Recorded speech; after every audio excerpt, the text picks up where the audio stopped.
기도하겠습니다. 하나님, 오늘도 주의 말씀을 사모합니다. 연말을 마무리하고 새로운 한 해를 바라볼 때 주님 주시는 귀한 말씀으로 받게 하시고 각자에게 꼭 필요한 말씀으로 감동시켜 주옵소서. 예수님의 이름으로 기도합니다. 여호수아 강의 10번째 시간이고요. 오늘은 송구영신 예배, 하루 빠른 날입니다. 내일부터 또 리더들이 다 모여서 아침부터 저녁까지 또 함께 내년의 그림을 보고 기도하는 시간을 갖고 또 격려하는 시간을 갖기 때문에 저희 교회는 좀 하루 빨리 이제 송구영신 예배를 드리는 거고요. 내일부터가 저희 교회는 이제 새로운 한 해가 시작이 됩니다. 우리가 여리고성을 계속해서 이제 함락하는 장면들을 보고 있는데, 여리고성을 함락하는 그 전략은 우리가 지난주에 본 것처럼 군사적인 전략이 아니었어요. 그죠? 대신 뭐였냐면 경배의 행진이었습니다. 그래서 이스라엘은 여호와의 군대가 맞지만 전쟁하는 군대가 아니라 굳이 따지자면 뭐냐면 의장대인 거예요. 의장대. 의장대로 쫙 돌면서 행진하는 거예요. 그 행진의 의미는 무엇이었냐? 그 성의 주인 되시는 하나님을 초청하는 겁니다. 여러분, 전쟁의 승리는 언제 이겨요? 주님이 오시면 이깁니다. 그래서 첫 성이었던 여리고성을 점령하면서 하나님은 이스라엘 백성들에게 그것을 가르쳐 주길 원하셨어요.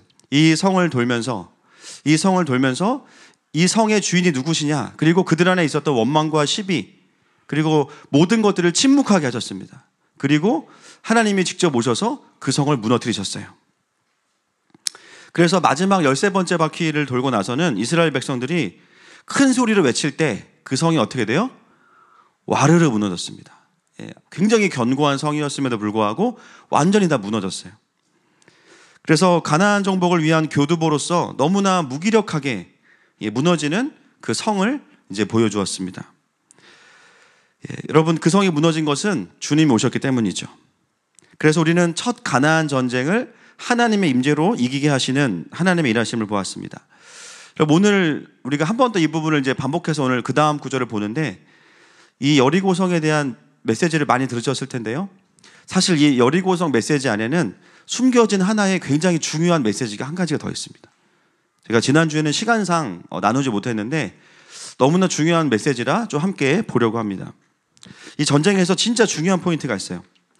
그 이스라엘이 행진하면서 불었던 양각나팔이란 단어가 이제 요베르라는 단어입니다. 근데 이 요베르라는 단어가 구약에 27번 나와요. 그 중에 6번만 출애굽기 19장과 그다음에 우리가 읽고 있는 여호수아 6장에서만 나팔로 번역이 되고, 다른 모든 본문에서는 다른 단어로 한 가지로 번역이 됩니다. 그 단어가 나와 있는 본문을 한 부분 읽을 텐데요. 읽으시면서 이 중에 어떤 단어가 이 나팔로 번역된 요베르인지를 한번 맞춰보십시오. 레위기 25장 8절부터 13절까지 있습니다. 같이 한번 쭉 읽겠습니다. 시작. 너는 7 안식년을 계수할지니 이는 7년이 7번인즉 안식년 7번 동안 곧 49년이라. 7째 달 열흘날은 속죄일이니 너는 뿔나팔 소리를 내되 전국에서 뿔나팔을 크게 불지며 너희는 50년째 해를 거룩하게 하여 그 땅에 있는 모든 주민을 위하여 자유를 공포하라. 이 해는 너희에게 희년이니 너희는 각각 자기의 소유지로 돌아가며 각각 자기의 가족에게로 돌아갈지며 그 50년째 해는 너희의 희년이니 너희는 파종하지 말며 스스로 난 것을 거두지 말며 가꾸지 아니한 포도를 거두지 말라. 이는 희년이니 너희에게 거룩함이니라. 너희는 밭의 소출을 먹으리라. 이 희년에는 너희가 각기 자기의 소유지로 돌아갈지라. 자, 이 중에서 나팔로 번역된 요베르라는 단어가 어떤 단어로 번역이 됐을까요? 희년입니다. 희년이에요. 똑같은 단어가 희년입니다. 여러분, 이스라엘에게 희년은 뭐냐면 모든 노예된 자들이 원래의 신분과 정체성을 회복하는 거예요. 자유를 얻는 겁니다. 모든 땅들이 원래의 주인에게로 돌아갑니다. 그게 요베르예요. 이 희년에는 모든 하나님의 백성들이 자신들의 기업을 회복하는 때가 희년입니다. 여러분, 여리고 정복 전쟁에서 굉장히 중요한 모티브 중에 하나가 뭐냐면 희년의 모티브예요. 여러분, 이 여호수아 6장을 우리가 연구하다 보면 느끼시는 게 있어요.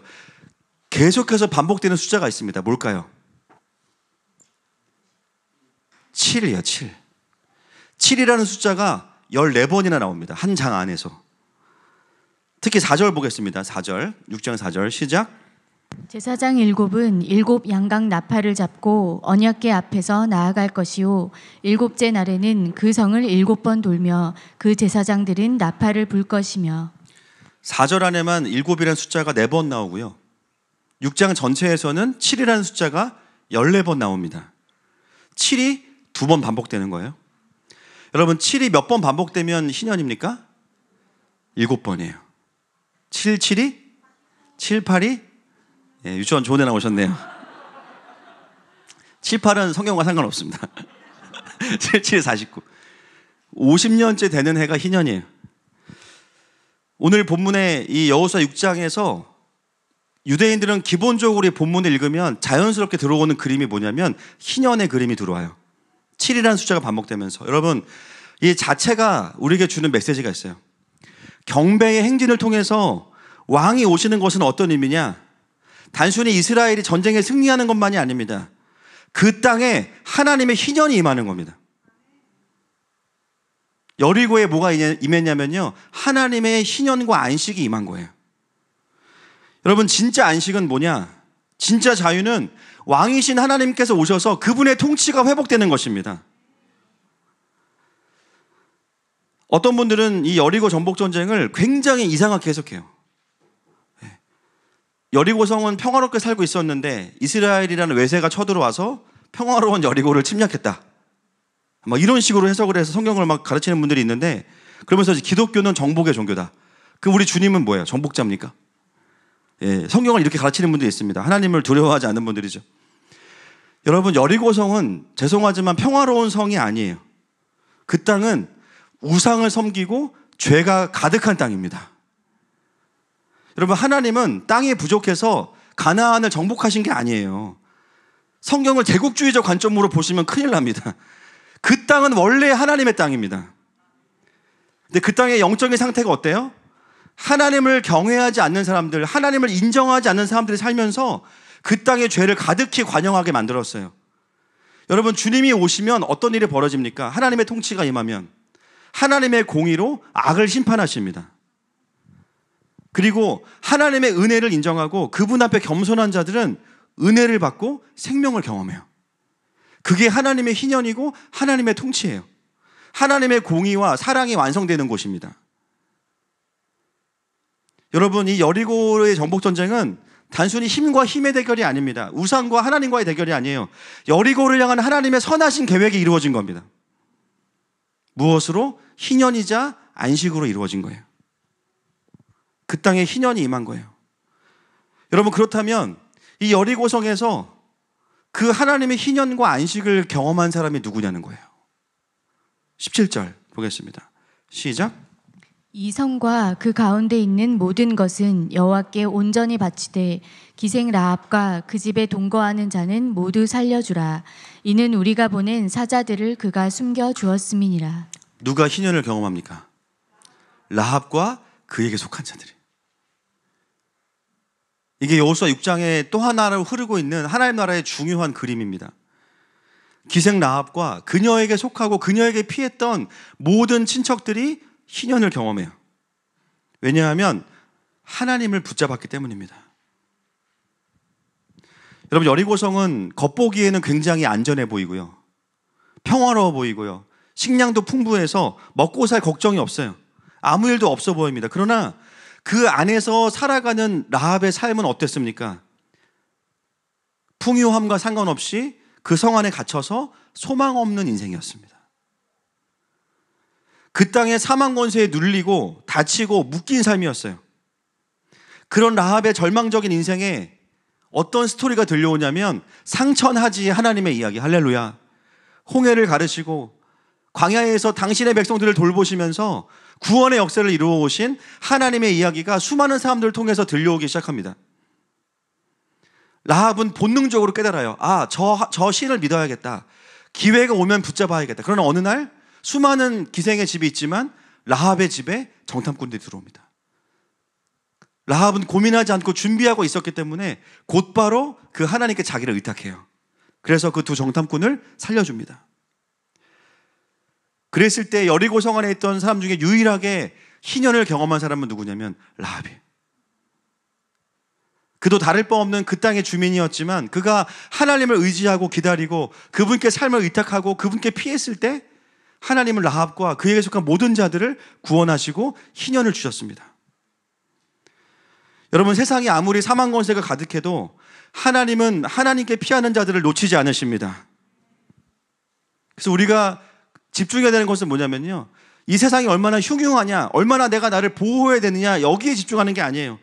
정말 내가 그분께 피했는가, 내가 정말 그분께 나의 모든 것에 의탁했는가를 집중해야 됩니다. 그렇다면 주님은 우리에게 오십니다.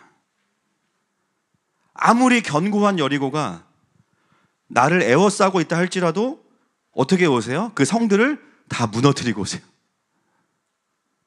그리고 구원받아야 될 자들을 놓치지 않으시고 구원받을 자들을 다 구원하시는 분이 우리 하나님이십니다.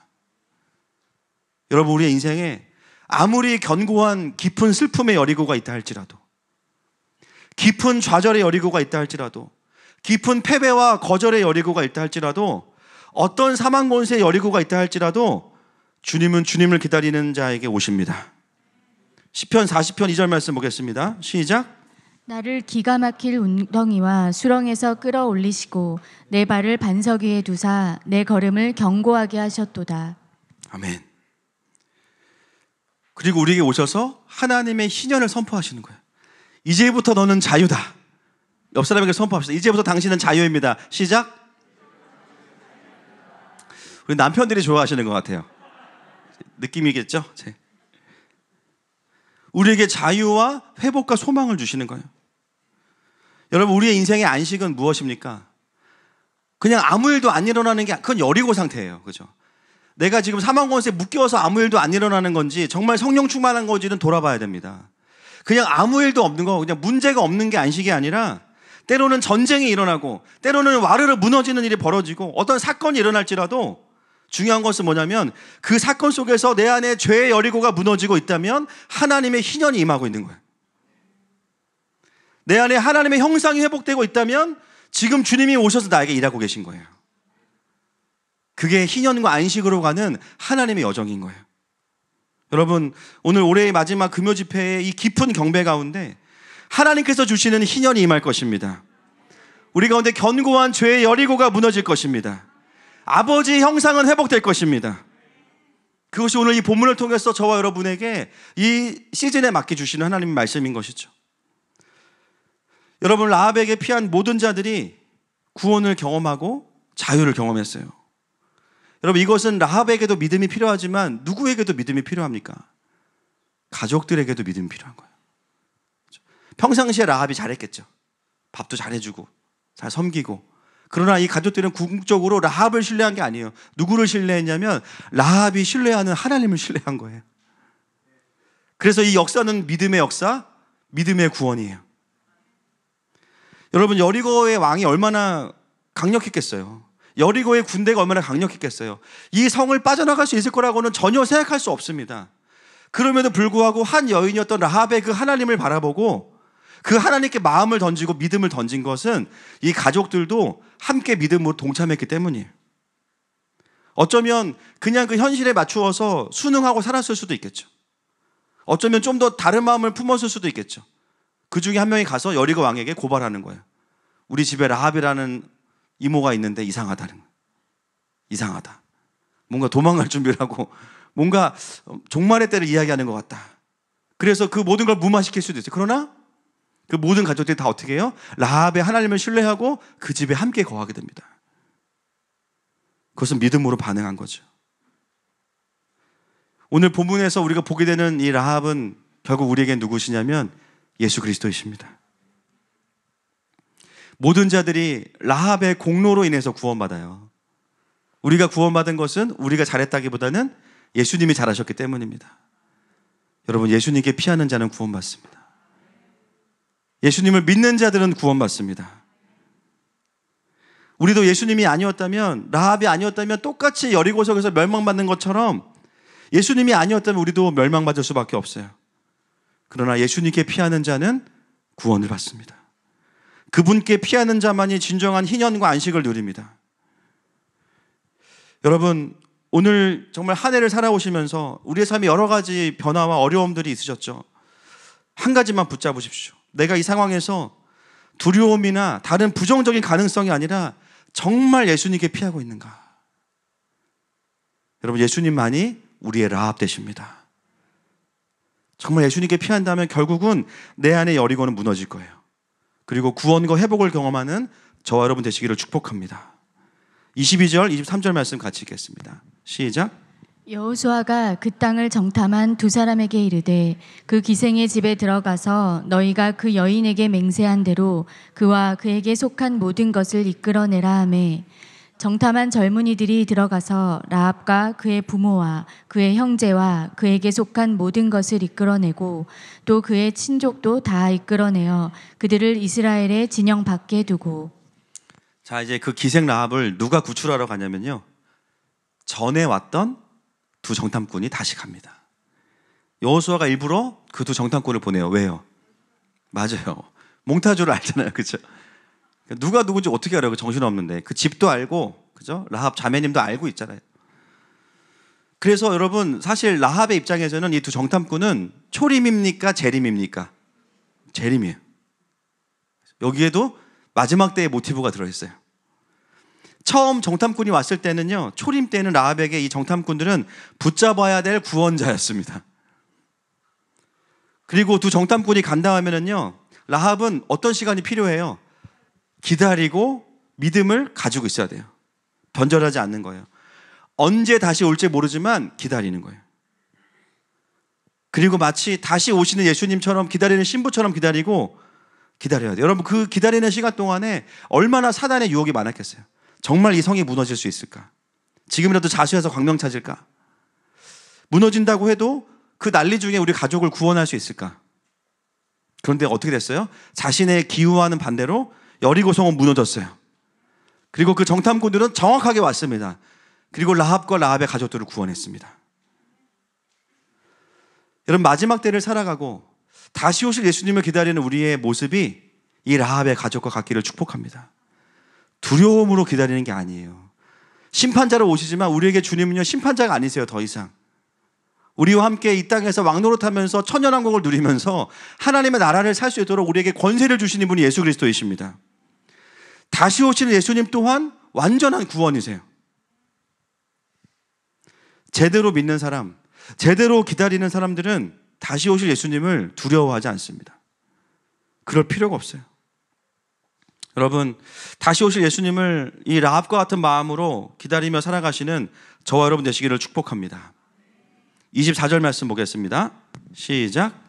무리가 그 성과 그 가운데 있는 모든 것을 불로 사르고 은금과 동철 기구는 여호와의 집 곳간에 두었더라. 여러분, 하나님께서 여리고성을 점령하고 나서 몇 가지를 이제 명령하시는데 그 중에 하나가 뭐냐면요, 모든 전리품들을 손대지 말고 여호와의 곳간에 드려라, 이렇게 이야기하십니다. 그래서 보면 온전히 바치라는 말이 여러 번 나와요. 왜일까요? 이 성이 첫 성이기 때문이죠. 여러분, 첫 월급 받으시면 하나님께 다 드리시죠? 네, 조용하네요. 여러분, 하나님이 하나님에 대한 그 비질리 중에 하나가 뭐냐면 수수료 떼시는 분이에요. 약간 11조 참 진짜 이번 달 힘들었는데 첫 열매 이번 달 지금 카드값 내야 되는데, 뭔가 주님께 드리면서 제가 늘 말씀드리지만 약간 거룩한 삥뜯김 막 이런 느낌으로 들으시는 분들이 있어요. 마지못해 그러나 이제 벼락 맞을까 봐. 여러분, 하나님께서 이 가나안 정복 전쟁에서 첫 성에서만큼은 하나님 앞에 구별되게 드리라고 말씀하세요. 명확하게. 이 처음 것을 드리는 이 명령이 언제부터 시작이 됐냐면, 언제죠? 출애굽기부터 시작됐습니다. 13장 보겠습니다. 2절 말씀 시작. 이스라엘 자손 중에서 사람이나 짐승을 막론하고 태에서 처음 난 모든 것은 다 거룩히 구별하여 내게 돌리라. 이는 내 것이니라 하시니라. 네, 그 출애굽하는 과정에서 장자를 살려주셨기 때문에 첫 것을 드리는 것이 시작이 됐습니다. 22장 29절도 보겠습니다. 시작. 너는 내가 추수한 것과 내가 짜낸 집을 바치기를 더디하지 말지며 내 처음 난 아들들을 내게 줄지며. 여러분, 처음 것이 하나님의 것이다 라는 것은 무엇을 의미합니까? 이거는 수수료가 아니라 전부가 하나님의 것이라는 거예요. 그것에 대한 고백이 처음 것을 드리는 것이죠. 장자들이 다 죽음을 당할 때 문설주의 어린 양의 피를 바름으로 인해서 장자들이 살았어요. 죽음을 면했어요. 장자들을 볼 때마다 무엇을 생각하냐면 얘가 살아있는 것이 하나님의 은혜구나. 여러분, 그렇다고 하나님께서 장자들을 막 다 달라고 해서 막 죽이십니까? 아니잖아요. 퍼포먼스, 그냥 행위. 주님께 드리는 그냥 구별됨의 예식만 치러 하나님 앞에 서는 것으로 받으시는 거예요. 주님이 뭘 바라시는 거예요? 우리의 중심의 고백입니다. 첫 수입을 드리고 첫 곡식을 드리는 것은 무엇이냐면 진짜 나의 삶이 하나님의 은혜로 온전히 채워지고 있음을 고백하는 거예요. 그것이 첫 것을 드리는 것이고 구별됨의 의미입니다. 그래서 하나님의 은혜와 우선순위가 고백되어지는 거. 그래서 우리가 하나님께 예물을 드리고 헌금할 때 우리의 마음이 어때요? 아깝다가 아니라 하나님이 나의 삶의 공급자이시구나 하는 거예요. 여러분, 헌금할 때마다 어떤 마음이 있으셔야 돼요? 드릴 수 있어서 감사하다. 여러분, 진짜 돈 한 푼도 없어서 헌금 못 해본 적 있으시죠? 진짜 속상합니다. 야, 드릴 수 있는 것이 감사하다. 그 헌금을 드리면서, 그 삶을 드리면서 우리가 뭘 고백하냐면 내가 하나님의 것입니다를 고백하고 그 순간 뭐가 돼요? 내가 구별되어지는 겁니다. 구별되어지는 거. 하나님의 것이 되는 거예요. 여러분, 우리를 대신해서 장자이신 예수님은 실제로 죽으셨어요. 그분이 어린 양의 피를 흘리셨습니다. 그래서 우리가 산 겁니다. 그것이 복음이에요. 그 장자의 은혜를 아는 사람들은 어떤 삶을 살아가냐면 내 삶의 첫 우선순위를 하나님께 드리는 거예요. 그래서 우리가 오늘도 고백했지만 내가 누려왔던 모든 것들이 다 뭐예요? 권리가 아니라 은혜입니다. 나의 삶의 기반이, 나의 삶의 인생의 모든 기반이 구원과 보너스로 주어진 인생이구나. 그것을 정말 우리가 깨닫기 시작하면 어떻게 돼요? 첫 것을 드리는 것, 그리고 좋은 것을 드리는 것은 기쁨인 겁니다. 그래서 여러분, 첫 것을 달라고 말씀하실 때 우리에게 무엇을 점검하시냐면 내가 은혜를 기반으로 살고 있는가, 아니면 나의 공로와 의를 기반으로 살고 있는가가 확인되는 거예요. 첫 것을 드리면서 아깝다, 보상심리, 주님 제가 이만큼 드리면 이번 주에 저 배우자 만나게 해주셔야 돼요. 저 내년에 진급하게 해주셔야 돼요. 이런 마음이 올라온다. 그러면 그게 나쁜 건 틀린 건 아니지만 은혜에 대한 개념보다는 뭐예요? 보상과 내 의가 더 강한 거죠. 아직은. 어떤 것과 같아요? 가인의 예물과 되게 비슷한 거예요. 가인의 예물, 그렇죠? 하나님 받지 않으시는 거. 은혜의 개념이 없는 거예요. 내가 수고한 거 내가 드린다. 주님 뭐 주실래요? 기브 앤 테이크. 그게 뭐예요? 의의 의, 내 의, 의와 공로. 내가 노력하고 내가 수고하는 것을 드린다는 개념이 되니까 하나님도 나에게 뭘 주셔야만 공평한 거예요. 그래서 어떻게 돼요? 신앙생활이 기복적인 메시지를 붙잡을 수밖에 없는 거죠. 그리고 첫 것을 드리고 나면 어떻게 돼요? 이제 주님께 드릴 거 드렸으니까 나머지는 어떻게 해요? 내 마음대로 쓰는 거예요. 헌금하고 클럽 가고, 헌금하고 놀러 가고, 헌금하고 내가 쓰고 싶은 대로 다 써. 여러분, 그렇게 살면 어떻게 됩니까? 첫 것은 드렸지만 구별된 삶은 아닌 거예요. 첫 것을 달라고 말씀하시는 하나님의 그 의중은 헤아리지 못한 거예요. 신앙생활이 사랑이 아니고 의무로 바뀐 거예요. 주님께 할 거 다 했으니까, 주일날 내가 예배 드렸으니까 나머지 6일은 내 마음대로 살아야지. 구별된 게 아닌 거예요. 많은 분들이 신앙생활을 구별이 아니고 구분지어 살아갑니다. 교회에서의 나와 교회 밖에서의 나가 다르죠. 언어도 다르고 사고방식도 다르고 선택하는 기준도 달라요. 어떤 삶이에요? 첫 것을 드리는 그 신앙의 귀한 것이 뭔지를 아직 누리지 못하는 거예요. 여러분, 한 해를 돌아보시면서 내가 하나님께 뭐 꼭 헌금만이 아니라 시간과 삶과 마음을 드리면서 어떤 마음이셨는지 돌아보셨으면 좋겠어요. 감사해서 드리셨습니까? 아니면 수수료 떼듯이 드리셨습니까? 주님께 나의 첫 것과 우선순위를 드리는 삶이 어디에 기반하고 있는지를 돌아보는 오늘 되시기를 축복합니다. 그래서 구별된 자의 삶이 회복되는 밤이 되시기를 축복합니다. 여러분, 또 한 가지가 있어요. 이 성 안에 있는 모든 것들을 손대지 말라고 말씀하신 것은 뭐냐면 그 성 안에 좋은 게 엄청 많다는 거예요. 그렇죠? 여러분, 우리가 생각해 보세요. 가까운 판교에 있는 백화점 주님이 주셨어. 열쇠 밖에 돌았더니 문이 열렸어. 자동문 개폐. 대박. 2층에 명품 매장 막 쫙 무슨 똥 뭐 다 있어 막. 그죠? 와, 이거 뭐냐? 주님께서 말씀하시는 거예요. 손대지 마라. 이 백화점은 내 거다.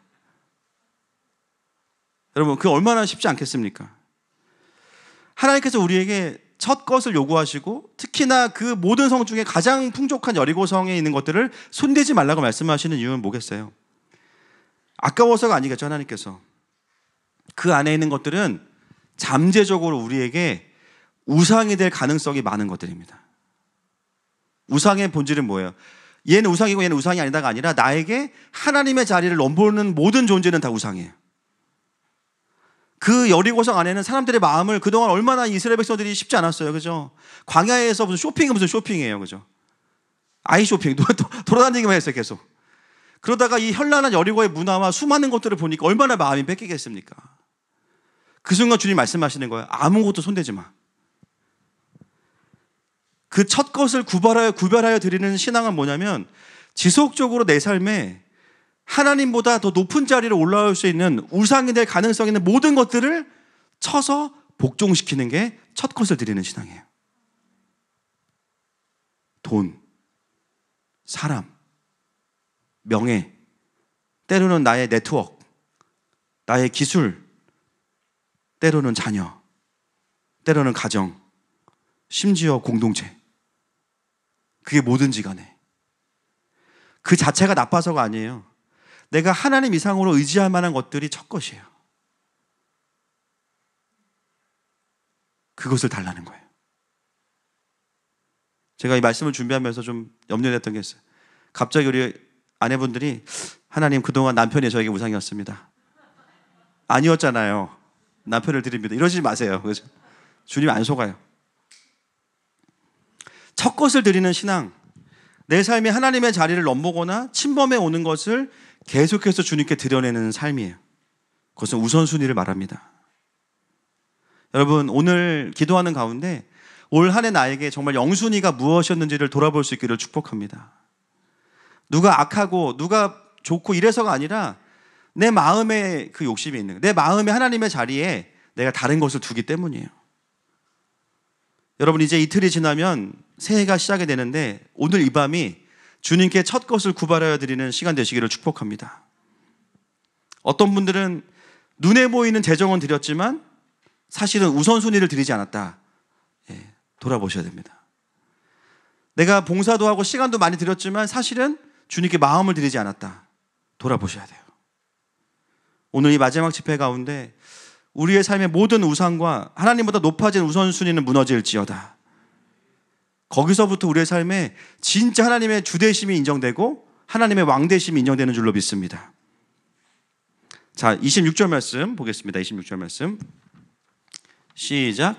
여호수아가 그때 맹세하게 하여 이르되 누구든지 일어나서 이 여리고 성을 건축하는 자는 여호와 앞에서 저주를 받을 것이라. 그 기초를 쌓을 때에 그의 맏아들을 잃을 것이요 그 문을 세울 때에 그의 막내 아들을 잃으리라 하였더라.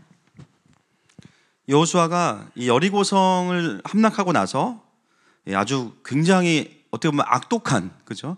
거의 저주지만 제가 그런 말 안 좋아하니까 예언을 합니다. 그 이유가 뭐냐면 이 여리고에서의 하나님의 승리를 기념비적으로 기념하고 싶은 거예요. 그래서 뭘 이야기하냐면 이걸 다시 일으키는 자들에게는 이런 화가 있을 거다라고 말합니다. 어떤 화예요? 기초를 쌓을 때 맏아들을 잃을 것이고 문을 세울 때 막내 아들을 잃으리라.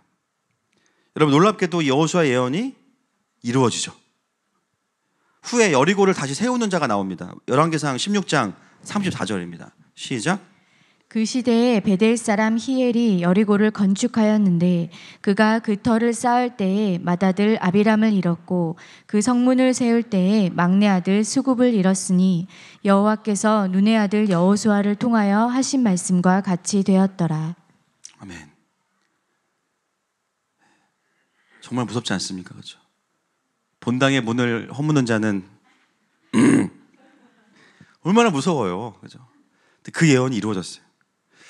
여러분, 이 예언이 이루어졌다는 것은 뭐냐면 여호수아의 바람이 아니라 이것은 하나님의 뜻이라는 거예요. 그죠? 증언함이 있잖아요. 그죠?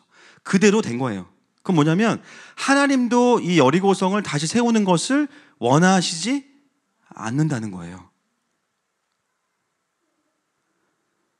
왜냐하면 하나님께서 하신 일을 희석시키고 하나님께서 하신 일을 없는 것처럼 만들려는 모든 노력들은 하나님께서 허락하시지 않는다는 거예요. 여리고를 다시 세우는 순간 어떻게 돼요? 생명권세가 아니고 사망권세의 구조가 다시 만들어집니다. 그 성을 다시 세운다는 것은 뭐냐면 무너진 여리고를 재건하라예요. 신본주의가 아니에요. 그렇죠? 무너진 인본주의를 재건하라입니다. 다시 그 영광을 회복하자. 그 모든 노력들은 생명이 아니고 사망이라는 겁니다. 그냥 저주가 아니에요.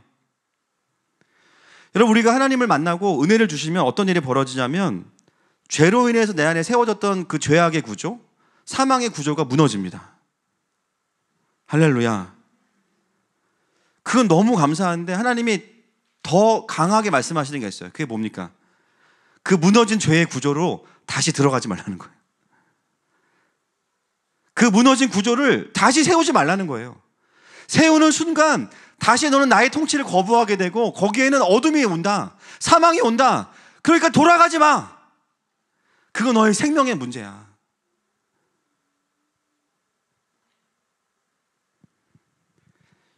여러분, 예수님께서 현장에서 가늠하다 잡혀온 여인에게 말씀하시죠. 용서해 주세요. 나도 너를 정죄하지 않는다. 거기서 끝이 아니에요. 뭐라고 말씀하세요? 가서 다시는 죄를 범하지 말라는 거예요. 그냥 무조건 관용하고 무조건 용서한다가 아닙니다. 다시는 그 구조로 가지 말라는 거예요. 여러분, 우리가 하나님의 은혜를 경험하고 하나님의 만지심을 경험하면서 수많은 죄의 문제들과 이 묶임의 문제들이 해결되는데요. 너무 감사한 거예요. 그런데 우리가 범하는 실수가 뭐냐면 다시 그걸 세워요. 또 이게 진짜 무서운 겁니다. 근데 여러분, 이게 뭐냐면 다시 세우잖아요. 이전보다 더 묶임이 강력해져요. 내성, 영적으로 내성이 생기는 것 같아요. 그러니까 우리가 은혜를 받으면서 완전히 이전으로 안 돌아간다, 이건 불가능한데요. 적어도 어느 수준이어야 되냐면은 어려워질 때 나오는 반응이 있는데 전처럼은 가지 않는다. 할렐루야. 그 돌아가는 깊이와 이 속도나 이 상태가 점점 안 들어가는 쪽으로 가야만 은혜가 있는 거예요. 한 번 그걸 훅 간다, 끝까지 간다 그러면 이제 또 어려워지는 거예요. 여러분, 우리의 마음속에 바벨탑과 여리고는 무너져야 됩니다. 다시는 세워지면 안 돼요. 그러나 하나님의 임재를 가져오는 제단은 무너지면 안 됩니다. 다시 세워야 됩니다. 이게 신앙생활이에요. 내 안에 죄의 여리고는, 의의 여리고는 무너진 채로 있어야 돼요. 만약에 그것을 다시 세울 때 우리는 여호수아보다 더 강력하지 성령님의 책망을 듣게 될 겁니다. 너 왜 다시 돌아갔니? 돌이켜라. 그것은 하나님의 경고이지만 강력한 축복입니다. 여러분, 혹시 이 한 해를 마무리하면서 내 삶 가운데 하나님이 이미 해결하셨고, 할렐루야, 하나님께서 이미 풀어주셨고 하나님께서 이미 끝내신 문제들을 다시 가져오지 마십시오. 저는 어떤 기도 해야 돼요? 무너진 것들을 완전히 사라지게 만들어야 돼요. 할렐루야. 여지를 남겨두는 것이 아니에요. 그래서 주님 앞에 순복하시는 저 여러분 되시기를 축복합니다. 말씀을 좀 맺기 원합니다. 내일 하루가 있지만 사실 오늘이 이제 올 한 해의 거의 마지막 예배, 공예배로 마지막 예배인데요. 제 말씀을 준비하다가 특히 이번 주 들어와서 하나님이 저에게 참 굉장히 많은 동기화를 시켜주고 계세요. 하나님 나라에 대해서. 주일날 또 신년 예배 때 제가 이제 비전 설교를 풀 텐데, 계시록 과정이 풀어지고 나서, 계시록 과정이 교회에 풀어지고 나서 60명 이상 수료하셨거든요. 이 마지막 때에 대한 이해가 풀어지고 나서 하나님은 그 위에 빌드업을 지금 하고 계세요. 그냥 교회가 조금 잘 되는 차원이 아니라 이 마지막 때를 향한 하나님의 완전한 그림들을 이제 보여주고 계세요. 그리고 오늘 우리가 보게 되는 이 본문은 하나님의 희년을 선포하는 본문입니다. 묶여있는 여리고에 묶여있는 견고한 성에 묶여있는 라합을 구출해내는 메시지죠. 여러분 2023년이 어떤 날이냐면요, 이스라엘의 절기로 50년째 되는 희년이 내년이에요. 대희년. 지금 기도하시는 분들 또 유대인 전문가들이 뭐라고 이야기하냐면 이 희년은 마지막 때의 슈퍼 주빌리다 이렇게 이야기합니다. 여러분 희년의 본질이 뭐예요? 토지를 재분배하는 겁니까? 아닙니다. 희년의 본질은 뭐냐면 하나님의 특별한 방문이 있는 거예요. 하나님의 특별한 신방이 있는 거예요. 그리고 대한민국은 1953년 7월 27일에 그 당시 나라의 리더였던 이승만 대통령이 북한의 동포들을 구하러 가겠다고 언약한 지 70년이 되는 해가 내년입니다. 여러분 내년에 놀라운 일이 일어날 거예요. 왜냐하면 하나님의 때가 찼기 때문이에요. 여러분 준비하셔야 됩니다. 이미 코로나 이후로 시즌 자체가 바뀌었어요. 동의하십니까? 그냥 수많은 교회가 있고 다 잘되고 이런 개념의 신앙생활은 끝났어요. 하나님의 나라와 그분의 때를 이해하는 자들에게 하나님의 역사가 주어지는 거예요. 여러분 내년부터 어떤 일이 일어나겠습니까? 각 국가별로, 대륙별로, 영역별로, 개인별로 하나님의 특별한 신방이 있을 거예요. 여러분 준비하십시오. 그분이 오실 때 어떤 일이 벌어지겠습니까? 우리의 삶과 온 열방에 무너져야 될 여리고들이 무너질 겁니다. 분명한 것은 어떤 일이 일어날지 모르지만 하늘마음교회가 이 킹덤의 파도를 타야 돼요. 그 안식을 누리려면 우리에게 요구하시는 게 있어요. 외치라는 거예요. 그분의 희년의 때를, 그분의 나라를 외치라는 거예요. 그리고 여러분의 삶의 자리로 여러분의 그 샤우팅 외침을 통해서 이 공동체와 나라와 민족에 주님을 초청하십시오. 주님 여기 오셔서 주님께서만 무너뜨릴 수 있는 여리고를 무너뜨려 주시고 우리 가운데 드러나야 될 하나님의 뜻과 계획이 이루어지게 하여 주시옵소서. 우리의 삶에 확장되어야 될 주님의 나라를 보게 하여 주시옵소서. 그것이 바로 희년을 바라보는 우리의 입장인 것입니다. 여러분 이 시간에 그 하나님의 나팔을 부는 자들로 저와 여러분을 부르셨어요. 그 요벨의 영광이 우리 가운데 임하기를 축복합니다. 이 시간에 함께 우리가 찬양할 텐데 여러분 올해 우리 교회의 표어가 뭔지 아십니까? 부흥의 세대를 넘어서 부흥을 넘어서 영광의 세대로입니다.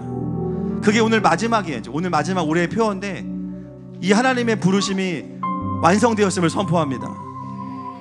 그래서 올 한 해 이 마음을 받아서 우리가 작곡해서 부른 찬양이 바로 이 부흥을 넘어 영광의 세대로예요. 이 고백을 우리 공동체의 마지막 고백으로 이 마지막 시간에 올려드렸으면 좋겠습니다. 함께 고백하십시다.